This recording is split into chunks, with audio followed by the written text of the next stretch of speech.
يا ولاد، أنا شفت ست الليل بعيني وأنا ماشي بالليل عند القصر المهجور. لقيتها واقفة قدامي بتبصلي من جوه الضلمة.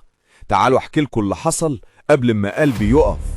كنت راجع متأخر من الغيط والليل ساكت والدنيا ضلمة جوي ومفيش غير صوت الكلاب من بعيد.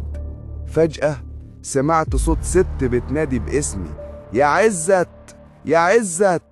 بصيت حواليا، مفيش حد، والصوت فضل يقرب لحد ما لقيتها قدامي، واقفة قدام باب القصر، لابسة جلابية سودة وشعرها سايب وعيونها حمرة كأنها مولعة نار. وقفت مكاني ومش قادر اتحرك. الناس بتحكي إن القصر ده كان بتاع العمدة زمان، والست دي اللي بيسموها ست الليل كان العمدة خد أرضها وبيتها وقتلها ظلم قدام البلد كلها. ومن يومها القصر بقى مسكون بروحها، وكل ليلة كانت ترجع تنتجم من ولاده وبيته واحد واحد.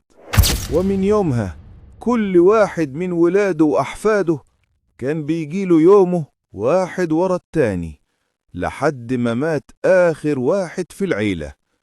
وبعدها القصر وقع لوحده زي ما يكون ملعون.